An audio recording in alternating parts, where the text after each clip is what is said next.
welcome back to movementprofessional.com. So this is reactive neuromuscular training, or RNT, for the hips using the band. So what we're going to try to do is look mostly at going in the frontal plane, which would be a side-to-side direction, and just trying to find a point where the band actually wants to pull the knee kind of inward into a valgus, or kind of collapse the knee inward, and have to fight against that.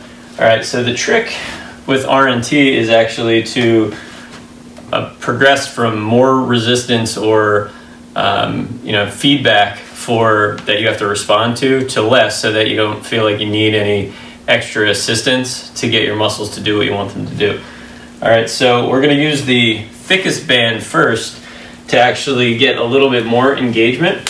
So what I want to do is just stand into the band, all right, and then I'm going to actually step over so that the band is, I'm going to get this to the right level here, but I want my front leg that doesn't have the resistance on it to be in front of the back leg. Okay, so I'm going to go to the right, and I'm not going to go very far with this band, and both sides should actually be working pretty actively here. So now, one thing that's going to want to happen as you start doing some of this work is that the band's going to either want to pull you this way, or you're going to want to compensate by just shooting your hip out. So all you're going to do is take a couple steps, maybe like a half step to the right, and then just try to get level there.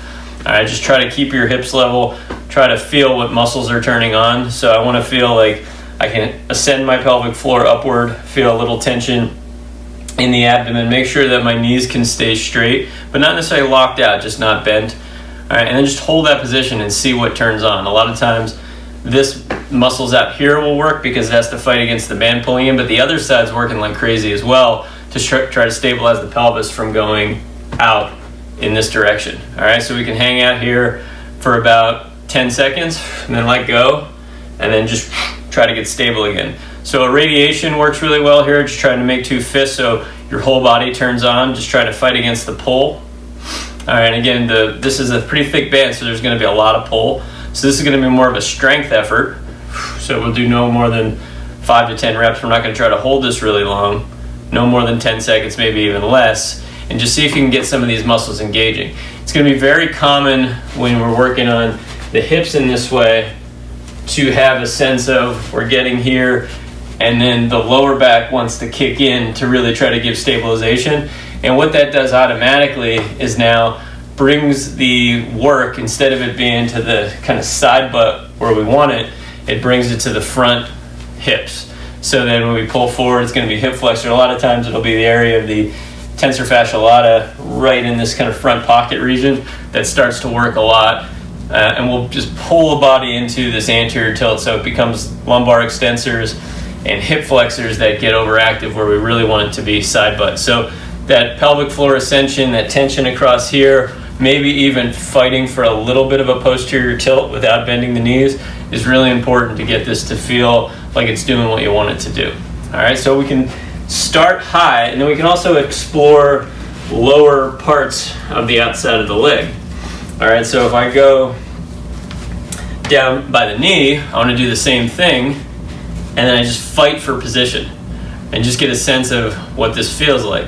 All right, so it's harder for me to actually tighten my quad here because the band is pressing right into that. So if it's uncomfortable at the knee, you might just have to adjust it a little bit. All right, and then we just hang out and see what activates the hips a little bit more.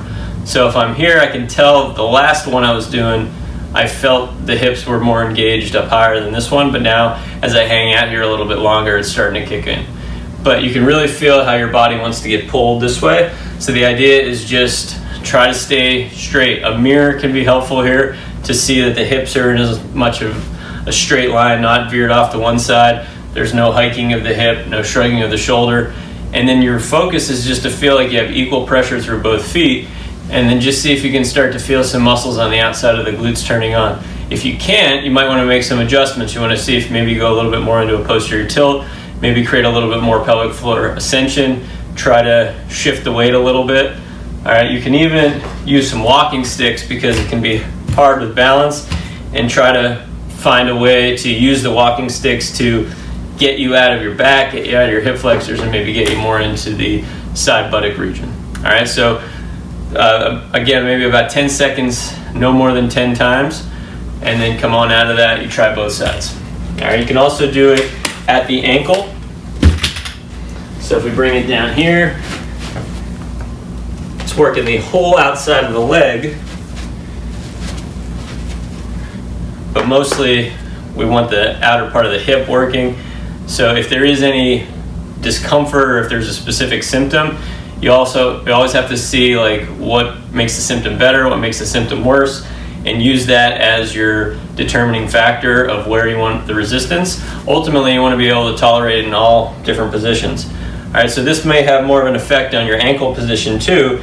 So as this is starting to pull me in, I'm going to want to move to the outer edge of my foot so I don't allow my arch to collapse in, and see if I can get that same feeling and just inch away, and then just try to fight for that standing. 2 fists, pelvic floor drawn in, feet reaching through the ground. I can feel my heel wanting to slide inward, so I have to fight against that. This is helpful to do without shoes if possible, so you can really get a sense of all of the little nuances of what your body wants to do, and you're just trying to fight against it.